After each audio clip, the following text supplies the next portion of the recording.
Good evening, attendees of this fifth Reset webinar with the distinguished Professor Ross Garnaut.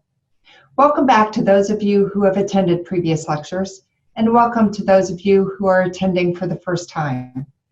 I am Abigail Payne, the Ronald Henderson Professor and Director of the Melbourne Institute, Applied Economic and Social Research in the Faculty of Business and Economics. Let me acknowledge the traditional custodians of country throughout Australia and their connections to land, sea, and community. I pay my respects to their elders, past and present, and extend that respect to all Aboriginal and Torres Strait Islander peoples today. Please also join me in welcoming our deans and deputy deans, our business and economics board members, alumni council members, and young alumni committee members. Tonight's webinar is being co-hosted by the Melbourne Energy Institute. I'd like to extend a special welcome to Ms. Anita LaRosa, the manager of the Institute. Last week, Ross discussed the importance of understanding the role of rent in economic growth and recovery. He also discussed the Australian tax system and changes that could help restore economic growth.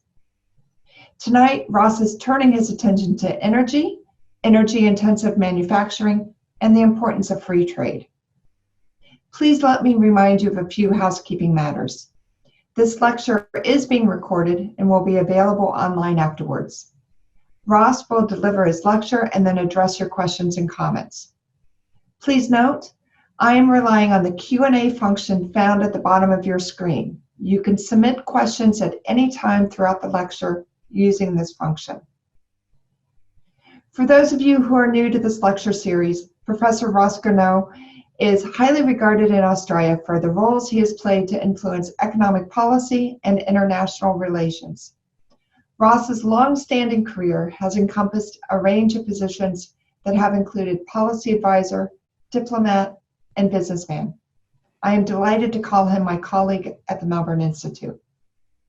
When it comes to energy and climate change, Ross has been working on this issue for quite some time. Many of you will recall the Garnaut Climate Change Review that was first published in 2008 and then updated in 2010. Last year, we saw the publication of Ross's book, Superpower, Australia's Low Carbon Opportunity. Please welcome Professor Ross Garnaut. Thanks, Abigail, and welcome everyone. Last week there were lots of questions at the end about my suggestions for the tax system, and I've answered some on the web during the week, and Abigail, maybe one or two more of those are legitimate in the question time if people still have questions on their mind.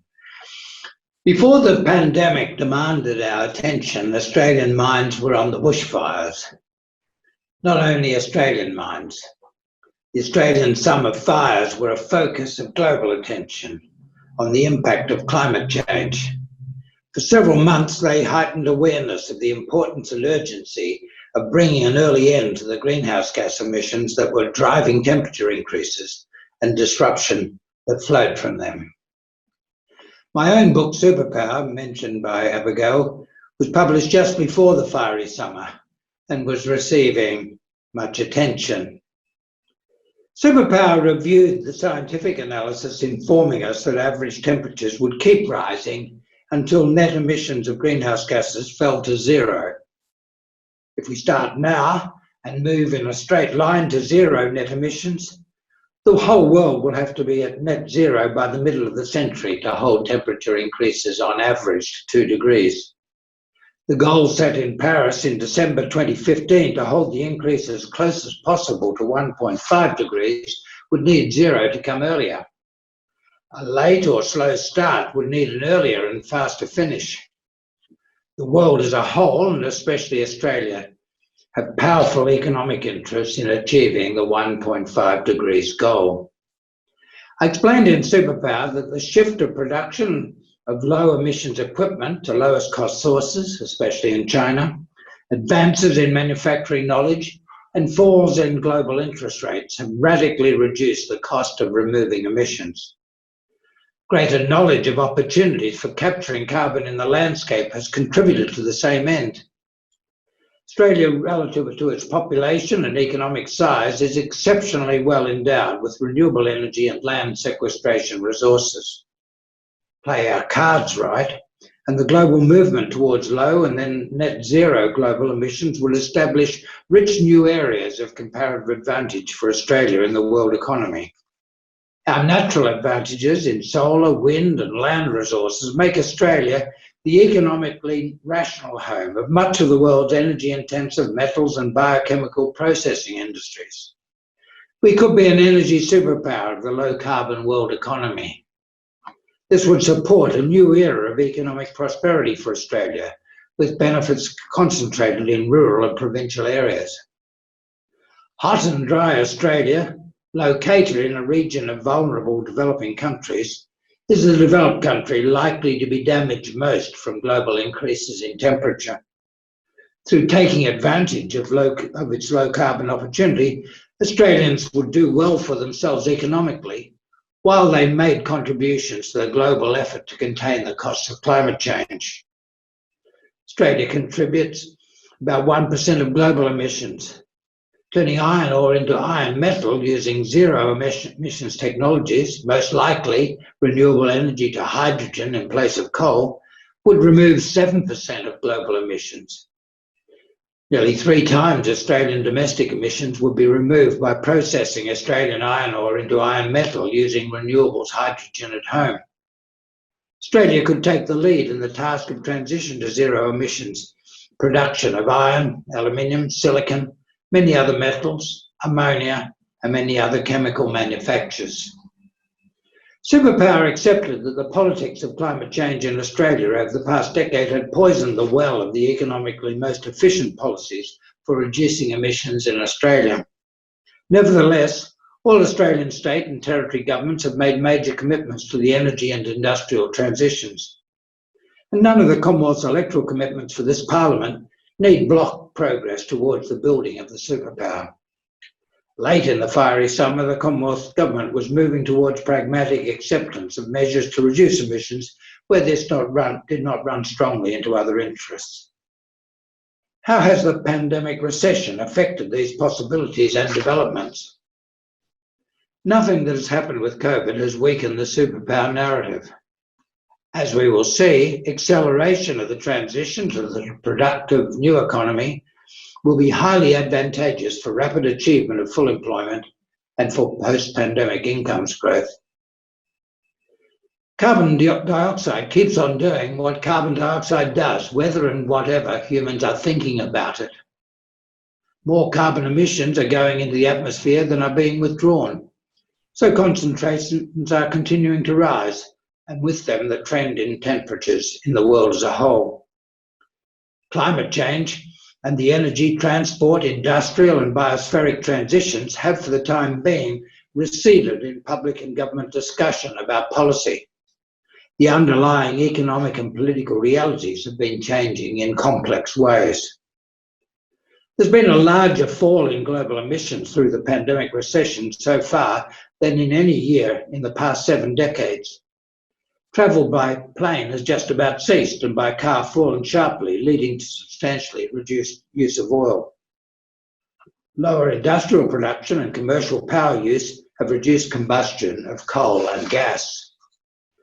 Just a chart from the IEA on what's happened to global emissions. The sad story is that they've been rising pretty steadily with a couple of brief interludes over recent decades, but they've fallen rather sharply early in this year. And there's more detail in the right-hand part of the chart showing the timing month by month. No fall in January, but since then, substantial falls coming up a bit in May, mainly as the Chinese economy started to move again after the shutdowns. That's from an article in Nature Climate Change, the scientific journal. Emissions have fallen, but net emissions remain high. The trend temperature is a bit higher than this year than last, and will be a bit higher again next year. and so on, year after year, until we have achieved zero net emissions. The reduction of demand for coal, oil and gas has reduced prices, at one point dramatically. This has encouraged use of fossil carbon in established activities, but it has reduced investment in exploration and development for fossil energy sources. The latter is likely to increase prices for fossil carbon and reduce its competitive position against zero-emission sources of energy and industrial materials in the future. While the pandemic and subsequent recession have distracted us from the climate and energy transitions, they've drawn attention to how natural processes can disrupt economic business as usual. They've drawn attention to the fragility of economic life in large, complex modern societies. They've drawn attention to the value of anticipating and preparing for shocks from the natural world and to the value of scientific knowledge in managing their impact. Governments with leaders who have not taken science seriously have performed poorly and been rendered politically vulnerable through the pandemic and recession. This may change what is possible in climate change mitigation. The US and Brazil are important countries in global climate change mitigation. The current presidents of the US and Brazil have rejected scientific knowledge of climate change, as they have rejected expert advice on the virus and the economy. Both have been weakened politically by the catastrophic domestic impact of disease and recession. Weakened, but it will take some time to know whether the wounds are fatal to leadership. The change of US president and control of the Congress in November this year would fundamentally improve the prospects for effective global mitigation of climate change. We must wait and see. A couple of charts showing what has happened to global oil, gas and renewable energies demand and markets. So first, a chart from the IEA, the International Energy Association of the OECD. This is their estimate made just a month or so ago of what will happen to demand for different sources of primary energy this year compared with last year. A very big fall in total energy demand, about 6%, an even bigger fall in coal and oil demand, not quite as big for gas. Some fall in nuclear energy, but an increase in demand for renewable energy. The reason for that is that once renewable energy plants are established, the marginal cost of operating them is not very much above zero. The cost of a coal-using plant making electricity or something else is substantial, the running cost, even if the price of coal has fallen to low levels. And so renewables will keep on working even through a very big slump in prices and demand. And that's why you're getting all over the world, this is a global figure, an increase in renewables output alongside a big decline in output of other forms of energy. The story for Australia is broadly similar. A fall in use, a large fall of coal in power generation, a fall in gas, very substantial fall in oil use, but a moderate increase in renewables. Certainly the low prices of electricity have helped to slow down the rate of new investment in renewables, but no established plants that have access to the grid are reducing production. And so the total amount of renewables output is rising. The next chart looks at what has happened this year compared with earlier periods to global energy prices. Mainly just the fossil energy prices. The blue is the oil price, the Brent crude, the main internationally traded oil outside the United States. You can see the blue and the orange, the coal, based on a January 2019 index, about half as expensive, and all these prices are in real terms, adjusted for inflation, about half as expensive during Australia's productivity boom in the 90s than they were in early last year.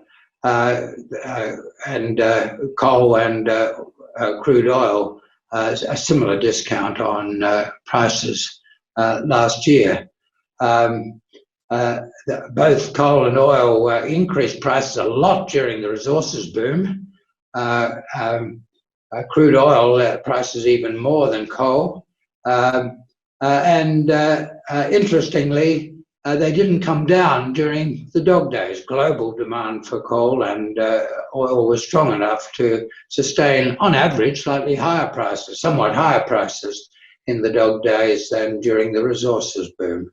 Similar broad picture to natural gas, a very big increase in the resources boom and holding that and getting a bit more during the dog days. Well, in the right-hand side, to the right of the 2020 line, you see what's happened this year. Now, I've stretched out the 5 months till May to cover a similar period to a couple of years in the earlier graph. So just bear that in mind. That includes the detail month by month.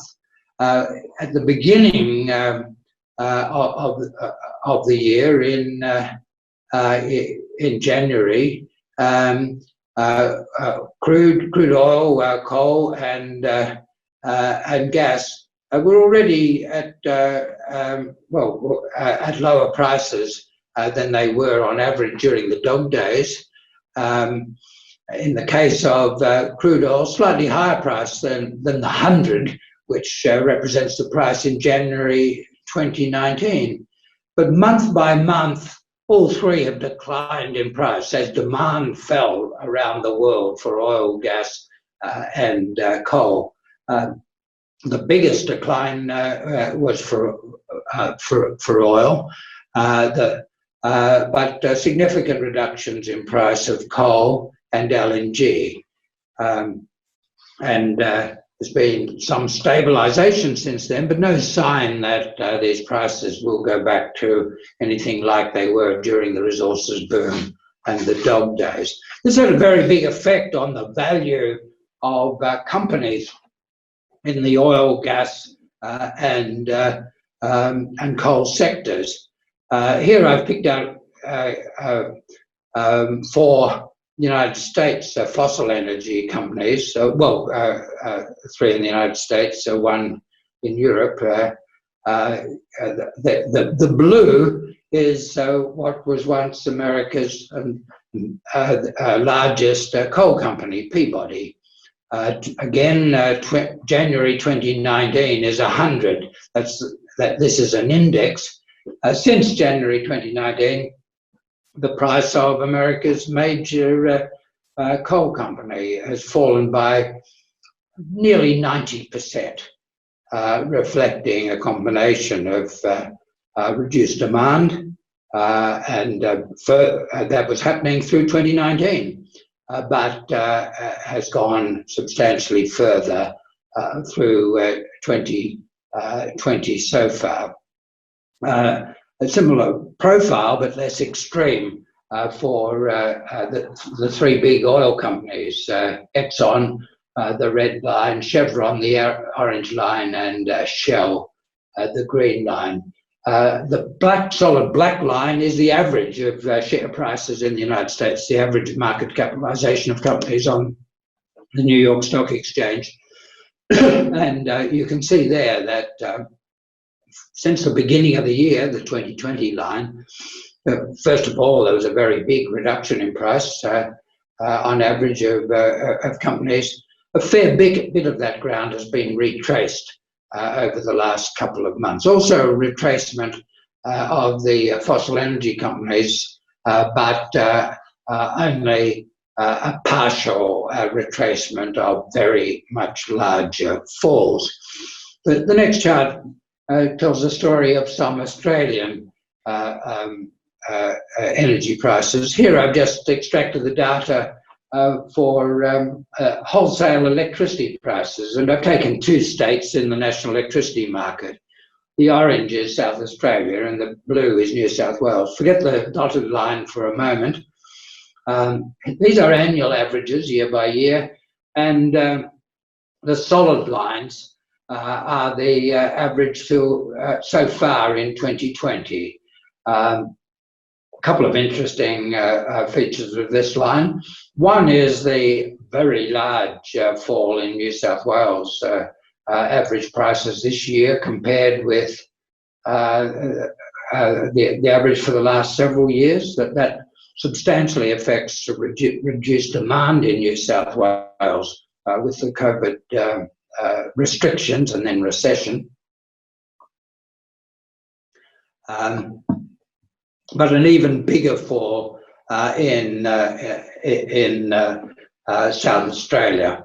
The South Australia versus New South Wales story, which is also a South Australia versus Eastern States story, is a very interesting one. Historically, South Australia had relatively high wholesale electricity prices. In the world when all states depended on their coal, all mainland states, for their main electricity sources, South Australia had poorer electricity resources, poorer coal resources than Victoria and New South Wales and Queensland. And so it always had higher wholesale prices, almost always. But this year, the South Australian average prices have been substantially below New South Wales. This is not a temporary phenomenon. South Australia has no coal electricity generation. It sources more than half of its energy, its electricity from renewable energy, and wholesale prices now are consistently lower than New South Wales and Victoria. The dotted line shows the month-by-month variations, and in January those dots go very high, especially for New South Wales. They go up to 200 for New South Wales, twice as high as January. Twice as high as they were at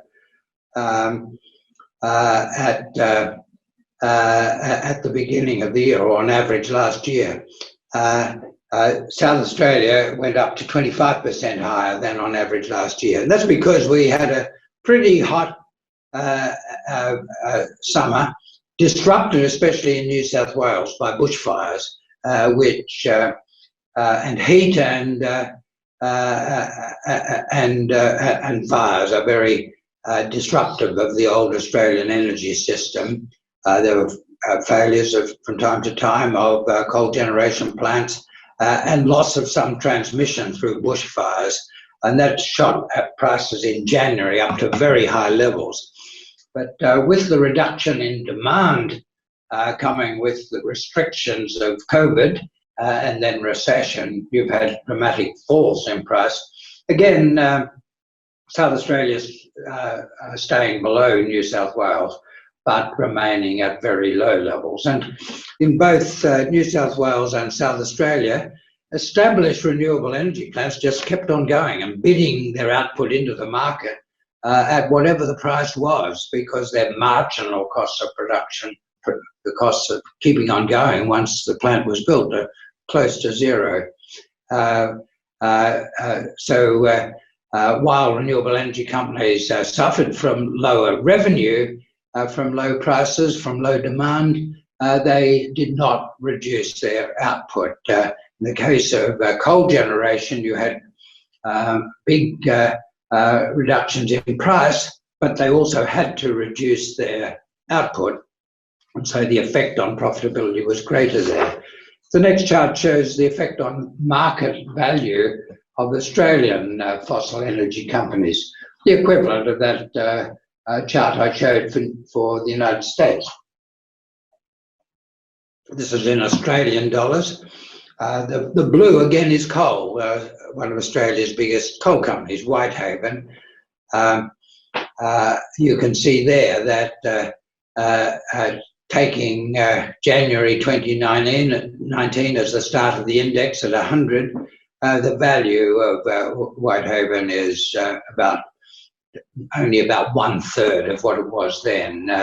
A significant part of the fall in value has come since since the onset of the pandemic, although that trend for the coal companies was well established before that.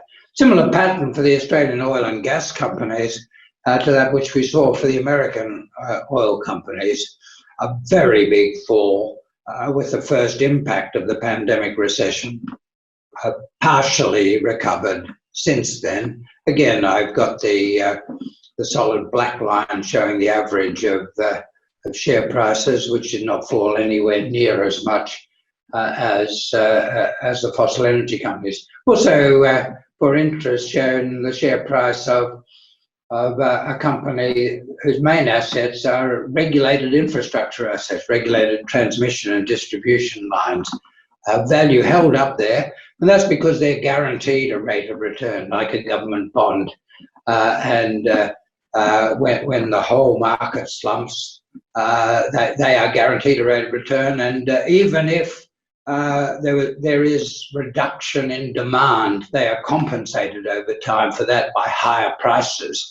So the government guarantees them. It's better than a government bond, similar safety, but a higher guaranteed rate of return.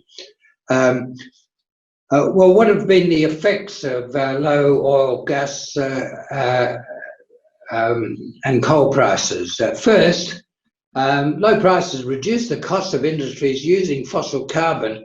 One might think that this will increase their use, but I've already explained that although their price might fall a lot, that it will not fall as low as the cost of producing renewable energy from established plants, because the marginal cost, once you've carried the capital cost of a renewable energy plant, a solar farm, a hydroelectric plant, or a wind farm, is close to zero. Operating costs are very low.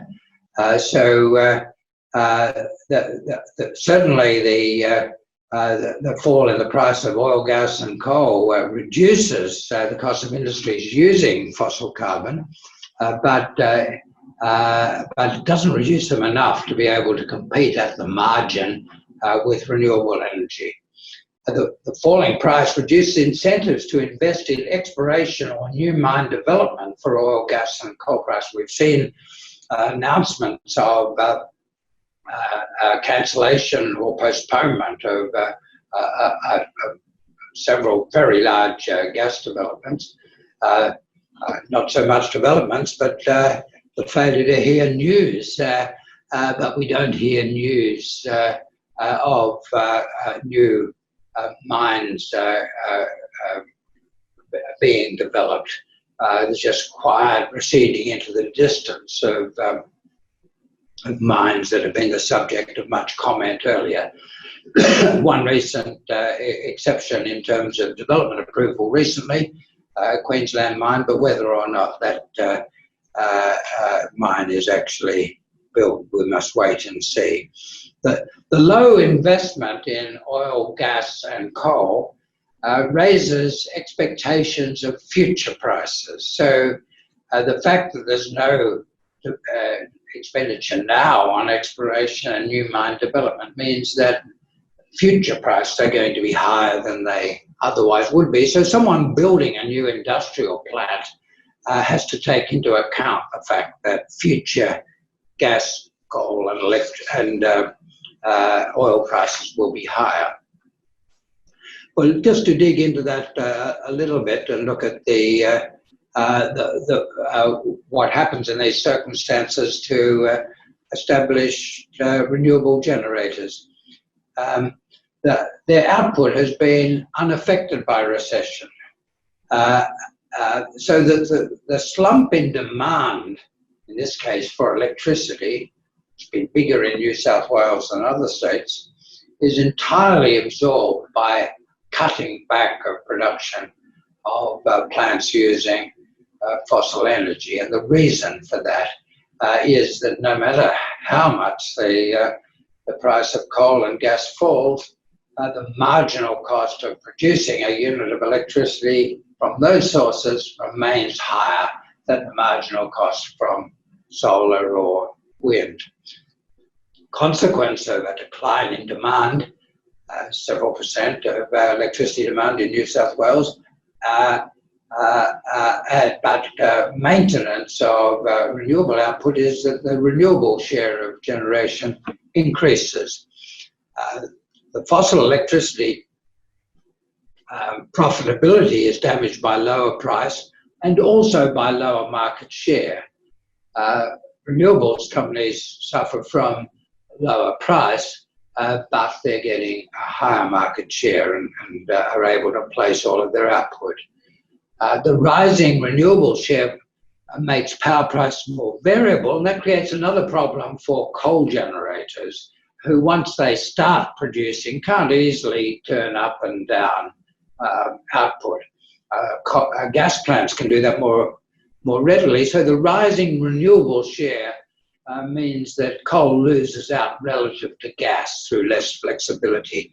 And the combination of these three things, lower price, lower market share, and not being able to deal with the increased variability of price, means there's pressure for early coal generation closure.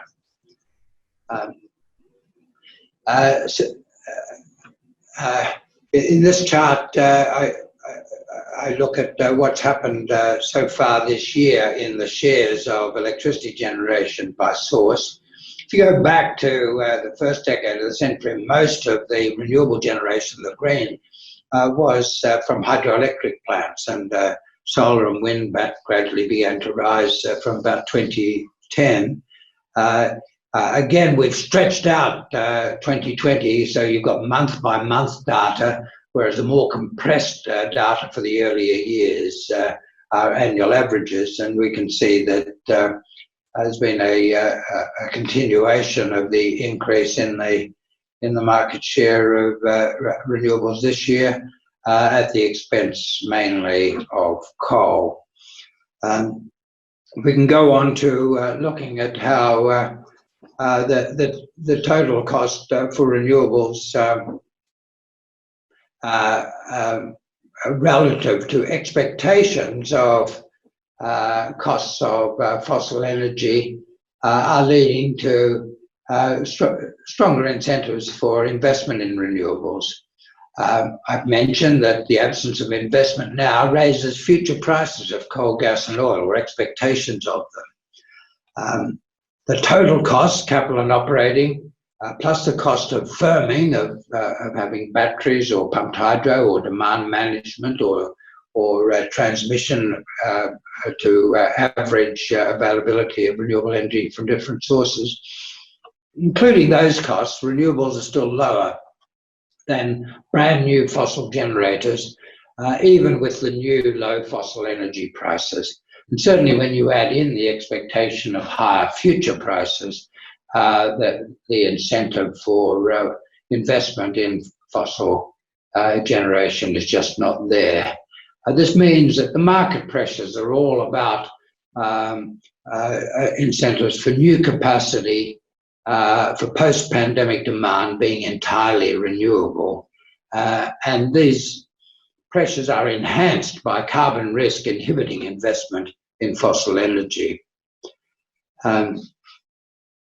Now, this process is potentially very helpful to the movement to full employment and then maintenance of incomes growth after we've achieved full employment. But very helpful to establishing or to restoring Australia with economic growth, as we discussed in lectures 1 to 3.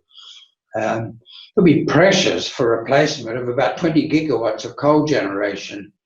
None left in South Australia. There never was any in Tasmania, Northern Territory or the ACT, but a lot in New South Wales, Queensland and Victoria, and some in Western Australia. And over the next decade, there'll be very strong pressure for replacement of that. And to replace it with renewable energy would require about $75 billion of renewable energy plus $20 billion investment in balancing the intermittence. These are big numbers, but they're well within the availability of private capital. To build the LNG capacity at Gladstone, we saw around 100 billion invested in 3 major projects over a relatively small number of years. And once we put the incentives, perverse incentives as it turned out to be, to invest in regulated transmission and distribution with the new system that was introduced in 2006, it was about $100 billion invested in new transmission and distribution. Sadly, at a time when there was no increase in electricity demand, and not in places that were helpful to the transition that we have to make. In addition to this potentially very large augmentation of business investment, very helpful to what we have to do to get the economy going in the period ahead, we need much larger investment in renewable power generation, in balancing, and in development of investment in industrial capacity to build the electrification of transport and industry that is envisaged in Superpower. Such a movement would leave us with lower power prices than otherwise. With each major closure of a coal power plant, there's quite likely to be a period of settling in the market, of unsettling in the market, where wholesale prices are lower for a while before they move on to a new lower prices. We can think of a sawtooth movement of prices with lifts each time there's a substantial contraction of coal generation capacity, and then the expanded renewable supply takes the power price down to a lower level, another bit of upward pressure as another coal plant closes, finding a new lower level with expansion of renewables. We can expect a downward trend over time with occasional sawtooth uplifts in the wholesale power price as we gradually transition out of the use of coal over the next decade or so. At the same time as we get lower power prices, AEMO and the engineering skills of Australia, including at Melbourne University, have demonstrated that we can have increased power reliability. If we deliberately built the reliability elements into our system, we'll need a lot of pumped hydro and battery storage, more high voltage transmission, more demand management, but we know how to do it. These outcomes accelerated transition from mainly coal-based to renewables-based power generation. It's possible within policy settings and policy constraints put in place by the current coalition government, so long as the regulatory framework accommodates new technologies. It will be possible as a matter of policy to front-end the transition so that more than a proportionate amount happened over the next few years, which would be very helpful to the timely movement to full employment in 2023, but then continued high levels of investment as we build the superpower. We've recently seen a fair bit of discussion of the COVID Commission's talk of a gas revolution. I'm going to run out of time, so I'll be brief on that, except to say that the COVID Commission, or at least the reports that have come out of it, suggest that we need gas down at $4 a gigajoule to build new capacity, globally competitive capacity in gas-using industries. We can get that in WA, possibly in the Northern Territory within the current policy framework. We'd only have it in Eastern Australia with strong domestic reservation of output, and it's not sure that we're certain that we'll have that. Just one chart on the gas price. Eastern Australian gas prices used to be the lowest in the industrial world, around $2 a gigajoule. Again, these, like other prices I've used, are in real terms, back in the first decade of the century and after the global financial crisis. And we had very competitive gas-using manufacturing industries, mainly in Melbourne, Geelong and Adelaide. With the establishment of Gladstone exports, gas became scarce and expensive. There's a big lift in price from about 2015. That made gas-using industries uncompetitive in Australia. With the slump in global demand, there's been a slump in Eastern Australian gas prices, gas wholesale prices this year, but for the reasons that I've said, that's unlikely to unlock high levels of manufacturing investment. There is a potential role for gas in the transition to zero emissions. Gas is not a low emissions source of energy unless it's accompanied by carbon dioxide sequestration. Geological sequestration from gas is easier, and it can be done at lower cost than sequestration from coal. So gas is the form of energy to look at for geological sequestration. It's technically feasible. Very good work at the University of Melbourne has demonstrated that in the opways, but it's currently expensive. We don't know, but it may get cheaper with larger scale and experience in use. And so government support for innovation is warranted in early sequestration projects to see if costs come down. But it's unlikely that we'll get a competitive energy-using industries on the basis of Australian gas with sequestered carbon dioxide emissions in the longer term. There's potentially an important transitional role if we can get the price down to $4 a gigajoule, and certainly in Western Australia where it's already there, in peaking power, supporting renewables, and importantly, alongside hydrogen in iron metal reduction. But that is a transitional role while the costs of hydrogen come down. There's a bigger opportunity in post-pandemic growth from energy-intensive manufacturing using renewables.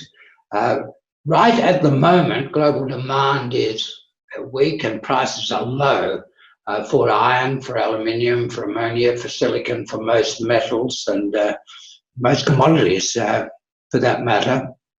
And that means that right now it's not an attractive time for companies to consider major new expansion of capacity. It is a good time during the pandemic recession, the slumping global demands, to get going on demonstration of the commercial potential of new technologies.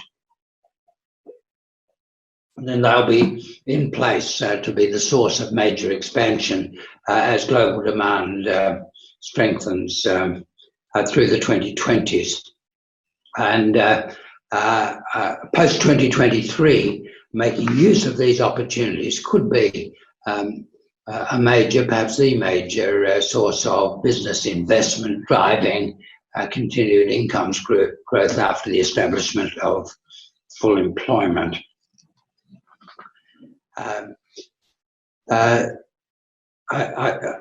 already said a little bit about the transitional role that can be played by gas, and I'll just say a few things about the policy framework that's necessary to make things happen. I don't go beyond what I suggested in Superpower. I don't think the fundamentals have changed, but the importance of making use of this opportunity has increased, and there's a reason for accelerating it as we seek to establish full employment from deep recession and then keep incomes growth going. So I'm suggesting, as I did in Superpower, an expansion of the budget and of the role of ARENA, use of the ACCC's recommendations for support for new capacity and power supply. It doesn't have to favour renewables. It can be technology neutral.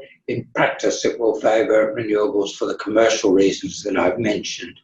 And there's room for expansion of the funding and mandate of the CEFC. That's already being done under current government policies. So how successful we are in building new areas of manufacturing advantage is going to depend very much on the overarching policy environment. And here we can't lose sight of the importance of fundamentals. We're not going to get very far with globally competitive manufacturing in a country of our size, located where we are, without commitment to free trade. The very strong productivity growth of the 1990s was on the back of the commitment to free trade that was implemented in the decade leading up to that. We need an economically realistic exchange rate. I'm more worried than in the first lecture that we're running tighter monetary policy than other developed countries, and that's holding our exchange rate above economically rational levels. It would be very helpful to shift to the cash flow corporate taxation that we discussed in lecture 4, the secure income safety net that I discussed in lecture 4 would create a good environment for productivity enhancing work practices. We will need substantial support for innovation in energy and industry. It does not need to be technologically all focused on renewable energy. The use of new technologies in industry is very important. Technology neutral measures will lead to very strong growth of the highly competitive new technologies. I think that we need to be aware that this pandemic recession has hit our national research and education capacity severely. We've weakened our universities and research institutions, and that's an important weakness as we seek to build a globally competitive manufacturing sector. We're going to need large and disciplined public investment in transport and communications. We're going to there's nothing more critical to the general environment than commitment to free trade, and we will be marginalized given our location and our size without free trade. Remember that open East Asian markets are crucial to Australia. We don't want the world, certainly ourselves, but the rest of the world discriminating against East Asia. China is central to East Asian trade. We have to avoid being marginalized from Chinese trade. That we will easily find ourselves marginalized from East Asian trade in general. A lot of talk lately about global supply chains and manufacturers being problematic and about closing them down. Let's not forget that global supply chains and manufacturers begin with Australian iron ore to China, later to be iron metal to China, other Asia and Europe. We need disciplined policy analysis and implementation to reconcile security imperatives with free trade benefits. In the book Superpower, I emphasize the importance of Australia's opportunity from low-cost production of renewable energy, because we've got better renewable energy resources than other countries. There's also a very large opportunity for sequestering carbon in the landscape, in soils, in plants. The extent of this opportunity is still being defined, but it's very large. And as I continue to work on these issues, I'm impressed by how large it is. And we need, first of all, a major Commonwealth commitment to research on low-cost, reliable measurement of carbon in soils and plants. Lots of farmers in Australia, other landowners, very interested in using their land to accumulate carbon in the soil and in plants, but there are very high transaction costs in measuring it in ways that are acceptable in Australian and international markets. We need innovation in the way we measure things, so using remote sensing and other techniques. Very strong work, very good work being done on this. University of Melbourne, CSIRO and elsewhere. The Commonwealth Government has shown an interest in it. And I think bringing that work to fruition is crucial for us unlocking this very big opportunity. I think it's important to shift the Climate Solution Fund from auction to unlimited purchase at a fixed carbon price, to bring forward and expand the budget commitments that have been made to the Climate Solutions Fund. That can be a central part of post-COVID restoration in rural and provincial Australia. In Superpower, I suggested and underlined today the potential of phasing in requirement to offset fugitive emissions from gas, LNG and coal mining with domestic land credits to make the domestic production of LNG and coal zero emissions. We need to do everything we can to support participation in voluntary and official international carbon markets with rigorous certification. We've got a strong base there in the Australian energy, the clean energy regulator, and we have to keep that going. I'd suggest, in addition to what I put forward in Superpower, two other policy developments, and recognising that this is a very good time to make a big effort on carbon in the landscape. An important characteristic of investment in plants to sequester carbon in reforestation or plantations is they're very long-term investments. They're favoured by zero sovereign real interest rates. Now is a very good time in capital markets to make major investments of this kind.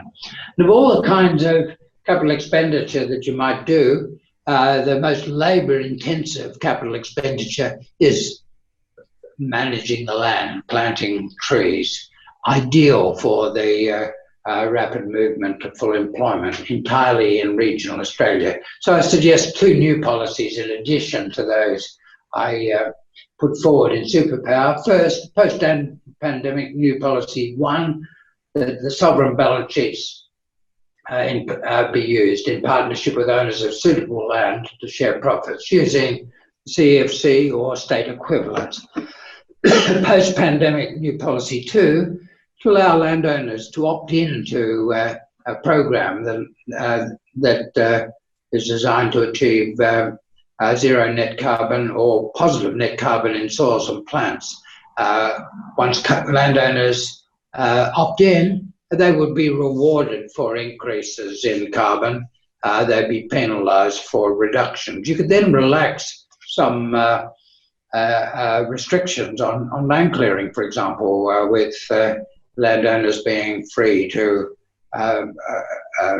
develop a carbon sequestration more intensively with trees and soils in one part of their property alongside clearing in others. I think there's a lot of economic potential in that change.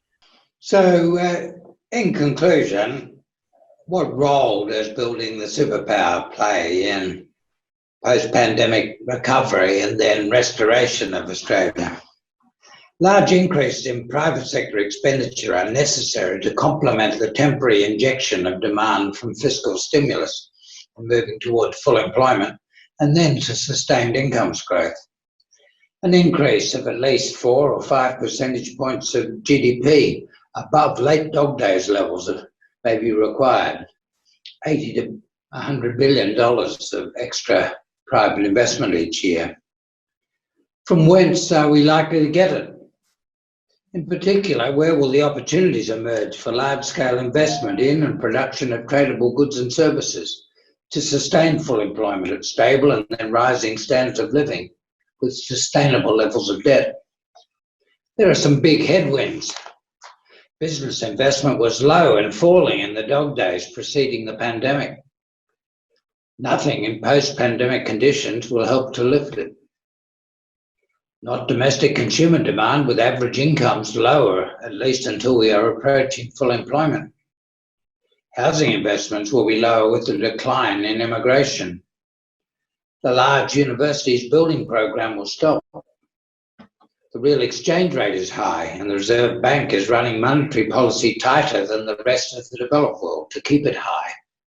This makes restoration of growth more challenging now than after the Asian financial crisis and the global financial crisis, when a weak Australian dollar was helpful to growth in investment and output. Our terms of trade are lower than through the dog days and more likely to fall than rise with slower global growth. Our China problem will affect some important commodities, at least for a while, including coal and gas. There are dreams of gains from import competing growth, from favouring sovereign production of goods at home. That may play some role at the margin in supporting demand at a cost to other industries and to the Australian standard of living. Exports of services stood out for their positive contribution during the generally negative dog days. Australia's superior performance on managing COVID-19 will help in competition with other English-speaking countries for tourism, education, and some other services. But there are big negatives to overcome. Services exports generally will struggle to regain old ground with the restrictions and inhibitions on international travel and Australia's China problem. The best prospects are in utilising our emerging comparative advantage in energy-intensive processing of Australian minerals. The news from the COVID Commission highlights one part of this opportunity around the falling price of gas. This may help for a while in WA and perhaps the Northern Territory, and in Eastern Australia, but only if the Commonwealth were to use its legislative power to enforce strong domestic reservation. Eastern Australian gas can only be globally competitive for a limited period of time before it comes to depend on high-cost coal seam gas, which cannot be made available at a low price, even with strong reservation. The large opportunity is an accelerated transition to low-cost renewables of established energy demand, followed by accelerated development of globally competitive energy-intensive industries based on our rich natural endowments of renewable energy resources.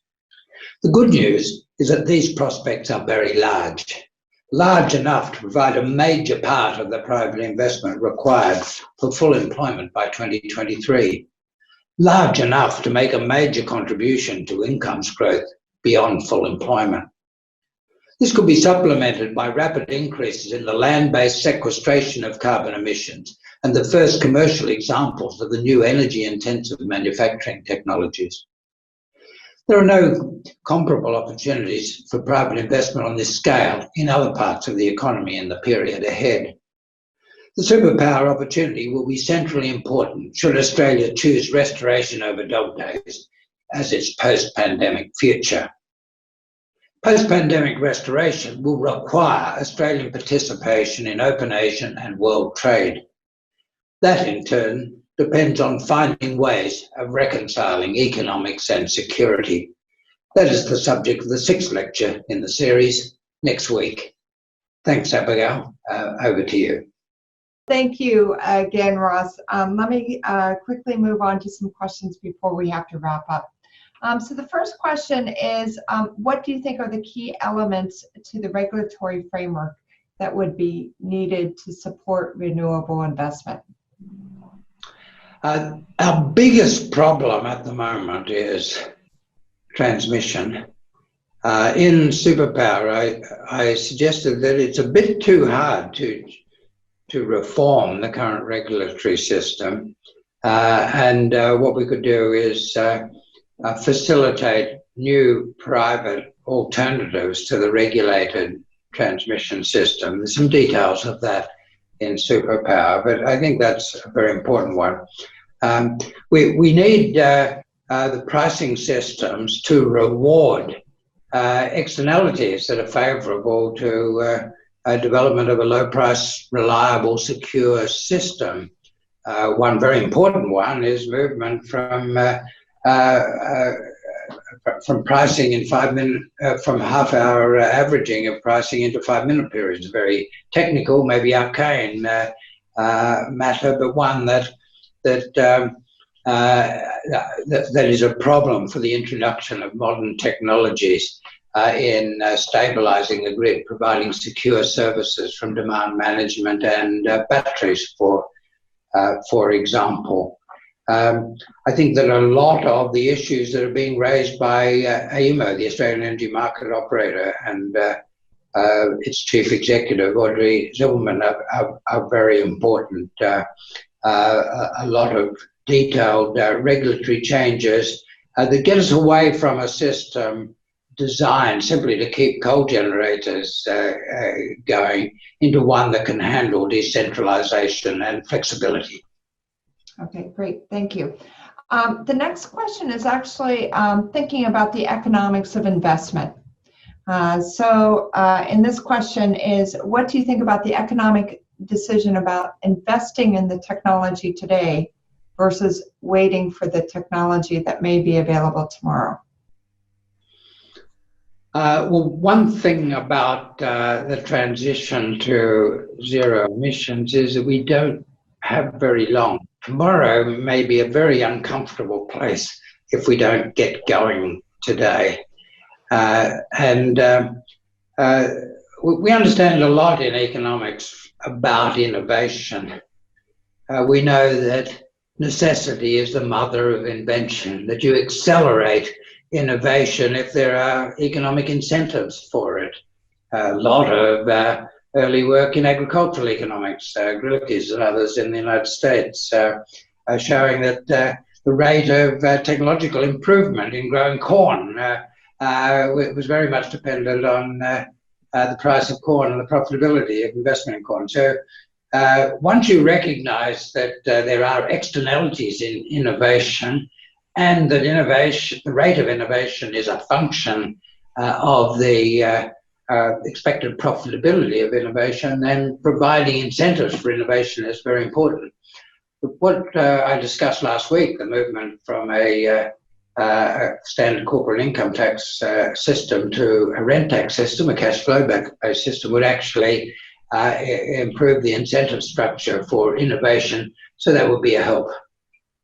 So this leads into the next question around innovation. So last year, the Harvard Atlas of Economic Complexity identified that Australia's economy is comparable to Uganda, Senegal, and Pakistan because it's based mainly on its major exports such as minerals, coals, and agriculture, which are not value added.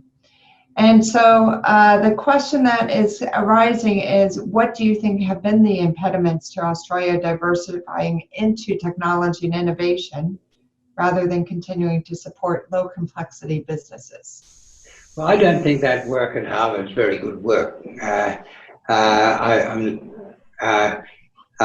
We have a comparative advantage in a range of natural resources, and we've supported a pretty high standard of living in this country over a long period of time by being clever in the way we've used those resources. So we've got technologically sophisticated agriculture and mining, and there is value added when you look at the sophistication in that.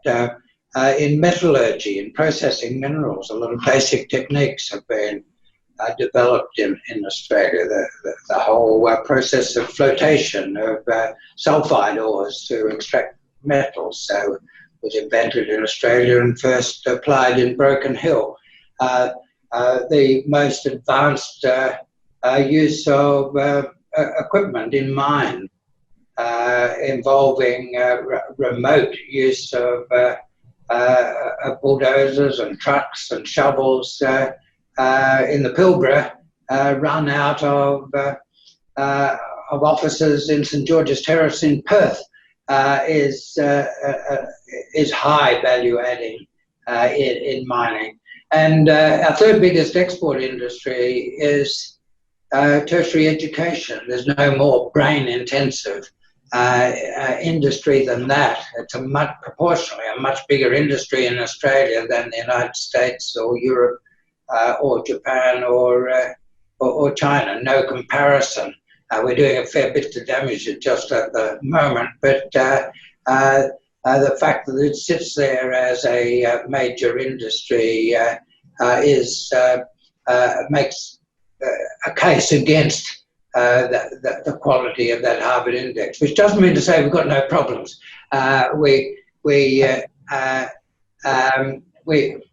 We're very strong. We have been for a very long time in basic research. A disproportionate amount of basic research, important discoveries at a basic scientific level made in Australia and then developed elsewhere. It probably would be possible to make more use of those in Australia. But even there, one has to be careful about being too parochial. Take the case of solar energy, which we've discussed quite a lot in this lecture series. A lot of the basic breakthroughs, a lot of the really clever science on electrical engineering related to solar energy has been done in Australia. My two alma mater, Melbourne and ANU, very important in that. Have to admit that University of New South Wales has even been a bit further ahead, and a lot of the innovation from basic research there has been embodied in teaching. Australia is a major global centre for teaching electrical engineering, and clever kids from China have come down and done courses in Australian universities, gone back to China and set up new companies that are now the biggest solar panel companies in the world, supplying, first of all, European markets because of the incentives for renewable energy, but that brought costs down globally. Now Australia is drawing very low-cost equipment for solar energy from those companies, and that's going to be an important part of the foundation of Australia as a major exporter of energy-using industry. So let's not just look at the first step in the innovation process. Sometimes you can get a lot of benefits from high-class basic research after you've done the rounds of development and production in other countries. We live in a global system of knowledge, and we're big beneficiaries of that, sometimes a few steps removed from the original research. Yes, I wholeheartedly agree with you, Ross. I'm going to squeeze in one last question, but I'm going to ask you for a quick answer.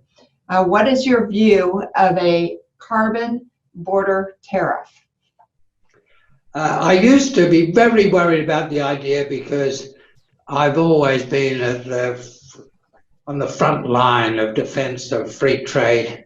And I've always thought it'd be very easy to turn it into a purely protectionist measure. But when Pascal Lamy was Director General of the WTO, I spent a lot of time with him talking through how you could design it in a way that wasn't protectionist. So I'd say, do it properly, and it's actually a good thing. The Europeans will introduce a border carbon tariff. I hope they'll go to Pascal Lamy and do it in the right way. Okay, great. That's a great answer on which to end. So thank you, Ross. Unfortunately, we are out of time. I will mention that this past weekend I drove through the areas that are devastated by the bushfires. So one can only hope that we don't experience such a crisis anytime near the future. And so I thank you for illuminating us on the important issues tied to energy and climate change and that relationship to economic growth. So we've now had 5 fantastic lectures. I hope you will join us again next week on June 24th, when Ross will be speaking on international cooperation. Thank you very much, Ross, and thank you, attendees. Thanks, Abigail. See you next week.